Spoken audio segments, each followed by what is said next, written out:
भक्तस्थळी प्राप्त प्रसंगी कीर्तन रूपी सेवेकरता घेतलेला अभंग श्रीमंत श्री जगद्गुरु तुकाराम महाराज, या तुकाराम महाराजांचा अभंग असून 4 चरणाचा अभंग असून या अभंगातून जगद्गुरु तुकोबाराय आजच्या अभंगातून भगवंतासमोर उभे राहून मागणी मागतात. विठ्ठल विठ्ठल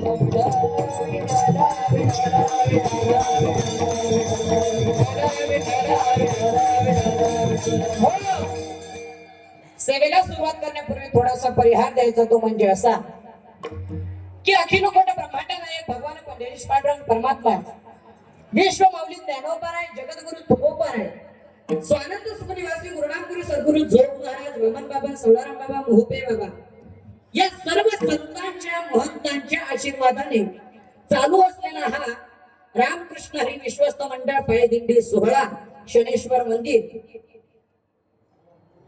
ब्राह्मण करवले आणि या रामकृष्ण हरी विश्वस्त मंडळ धर्मशाळा आपलं मंडळ पायदिंडी सोहळा पाहता पाहता 50 वर्ष आपल्या या दिंडी सोहळ्याला काय झाली, पूर्ण झाली. म्हणजेच काय, सुवर्ण महोत्सव. कालचे बाबा म्हणायचे अमृत महोत्सव, तर सुवर्ण महोत्सव आहे आपला, अमृत महोत्सव नाही बरं का. पाहता पाहता 50 वर्ष पूर्ण झाली, सुवर्ण महोत्सव आपला आज या ठिकाणी आहे.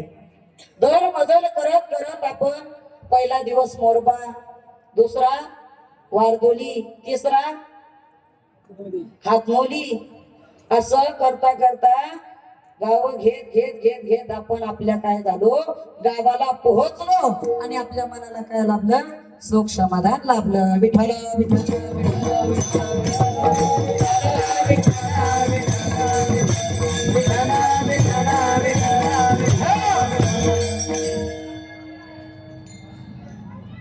आणि गेल्या आज जी माझ्याकडे सेवा आली ती गेल्या 3 वर्षापासून माझ्याकडे सेवा आली आणि पुन्हा तीही ज्ञानोबरायांच्या दरबारामध्ये ती माझ्याकडे आलीच आली. माझ्यासारख्या एका पामराचं कीर्तन, माझ्यासारख्या एका पामराची कीर्तन सेवा माझं कौतुक म्हणून तुम्ही सर्व रामकृष्ण हरी विश्वस्त मंडळ माझ्याकडे ही एक सेवा देतात, त्याबद्दल मी तुम्हा सर्व मंडळांना आणि तुम्हा सर्वांना धन्यवाद देतो. विठ्ठल विठ्ठल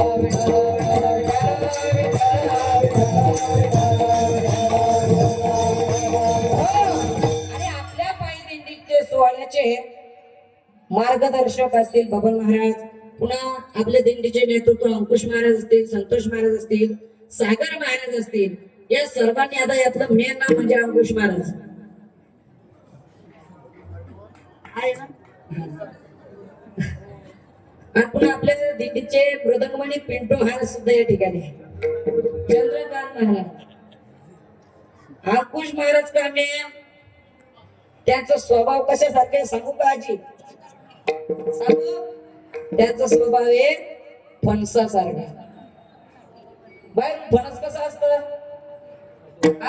काटेरी खरगोड, तसं त्यांचा स्वभाव आहे. आणि आतून खायला मस्त लागतं ना, तसं त्यांचा स्वभाव. वरतून जरी ते खरगोडे असले तरी आतून काय आहे, नरम आहे. म्हणून ते जरी आम्हाला बोलत असले तरी ते इतरांच्या बोलतात, पण मागे सुद्धा प्रेम लावतातच, प्रेम देतात, चांगलं बोलतात. म्हणून त्यांचा स्वभाव कसा आहे, फणसासारखा. म्हणून म्हटलं मेन नाव अंकुश महाराज. विठ्ठल विठ्ठल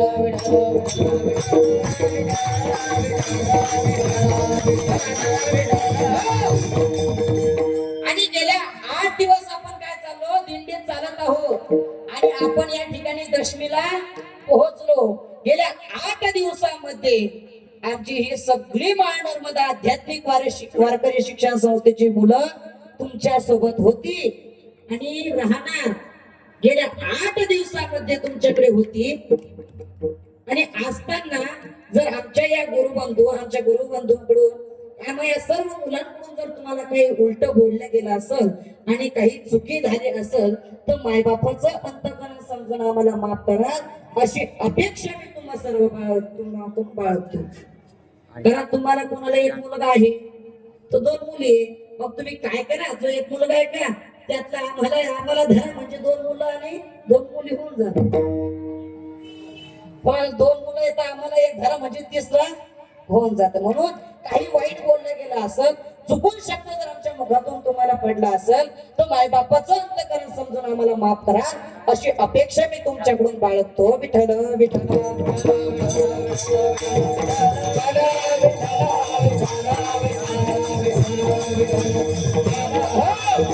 आणि मेन म्हणजे आपण दिवसभर दिंडीत चालतो बर का, दिवसभर चालतो. चालल्यानंतर आपल्याला भूक लागते का नाही? हा लागते ना. मग आपल्या दोन्ही टायमाचा स्वयंपाक जे पायवारी सोडून देतात आणि आपल्या या 100-150 लोकांचा स्वयंपाक करण्याची काळजी ज्यांना असते, असे आमचे काशीनाथ बाबा असतील, जयराम बाबा असतील, एखाद्या वेळेस आमचे जयवंत बाबा असतील, वासुदेव महाराज, त्यातल्या त्यात आपल्या सर्वांचा लाडका विठोबा जाता. हा ना, या सर्वांनी आपण दिवसभर चालतो. पण खरं सांगू का, आपण चालतो आपल्याला तर पुण्य लाभलाच लागल, पण आपल्यापेक्षा थोडं तरी शिल्लक पुण्य त्यांना लाभल. विठ्ठल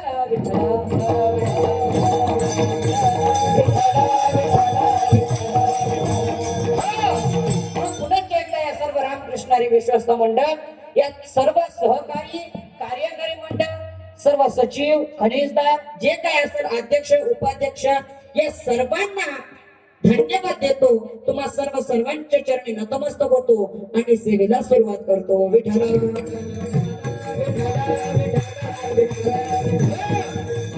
एक विनंती आहे की जेव्हा जेव्हा आपलं विठ्ठल विठ्ठल भजन होईल, एखादा प्रमाण होईल, तेव्हा मुखानं फक्त टाळी, आपलं मुखानं भजन नाम घ्यायचं देवाचं, हाताने काय करायचं, टाळी वाजवायची. जर जागी कोणी झोपला असेल तर चिमटा देऊन काय करायचं, उठवायचं.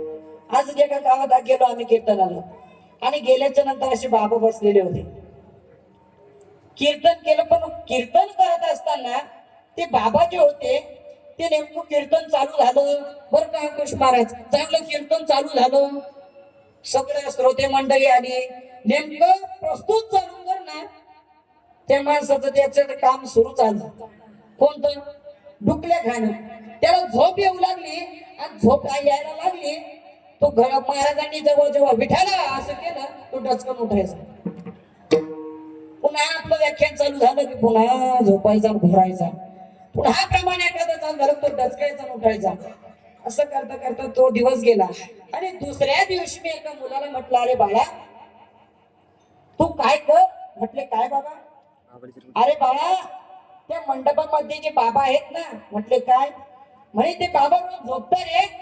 म्हणे मग काय करायचं? म्हणे काहीच नाही, मी सांगेल तेवढं कर.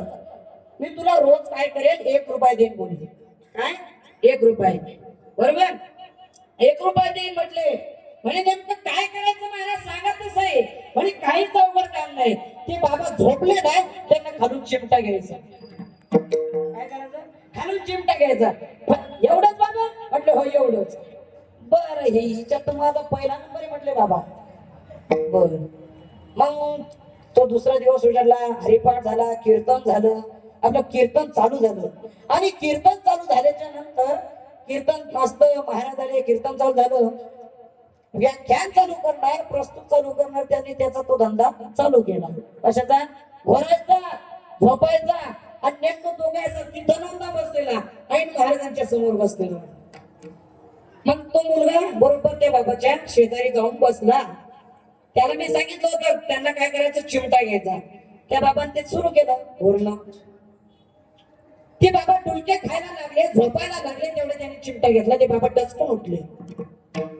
दुसऱ्यांदा घेतला, डचकन उठले. 2 दिवस गेला, दुसरा दिवस गेला, तिसऱ्या दिवशी पुन्हा तसंच. ते झोपायला लागले, घोरायला लागले, तरी त्या बाळ्याने चिमटा घेतला नाही. कीर्तन झालं. कीर्तन झाल्याच्या नंतर बरं का मोठी आई, कीर्तन झालं, आणि कीर्तन झाल्याच्या नंतर त्या बाळाला बोलवून म्हटलं, ए पप्प्या इकडे. म्हणे काय बाबा? अरे मी तुझ्याकडे जे काम सोपवलं होतं तू ते आज केलं नाही. म्हटले काय बाबा? अरे ते बाबा झोपत होते, तरी तू त्याला चिमटा घेतला नाही. काय चिमटा घेतला नाही? अरे मी रोज तुला 1-1 रुपया सुद्धा देत होतो, आणि तू आज त्याला काम केला, चिमटा घेतला नाही. असं काम केलं रे? म्हणे बाबा त्याचं काय सांगू का? अरे बाबा सांग. म्हणे बाबा, अहो महाराज तुम्ही रोज मला 1 रुपया देत होते, त्या बाबाने मला आज 2 रुपये दिले म्हणून मी त्यांना चिमटाच घेतला चिमटाच घेतला नाही. म्हणून मोठी आई शेजारची झोपली की खालून चिमटा घ्यायचा बर का. विठाला विठाला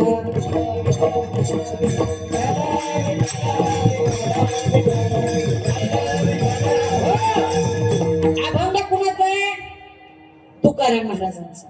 या अभंगातून जगद्गुरु तुकाराम महाराज भगवान पांडुरंग परमात्म्यासमोर उभे राहून मागणी मागतात.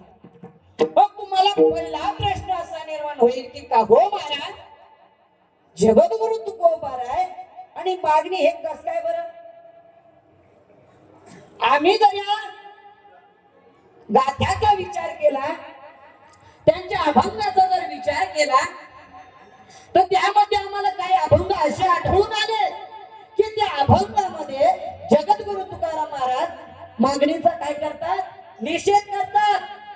एवढंच नाही, तुझी मागणी मागतात का त्यांच्या जीवनाला धिक्कार असो असं सुद्धा तुकाराम महाराज म्हणतात. भिक्षा पात्र अवलंबने जवळ जिनेला जीवाने ऐसे असे नारायणे न पक्षीजे सर्वांना. अहो जे मागणी मागतात त्यांचा तर धिक्कार करतात आणि तुम्ही म्हणतात की आजच्या अभंगात जगद्गुरु तुकोबाराय मागणी मागतात.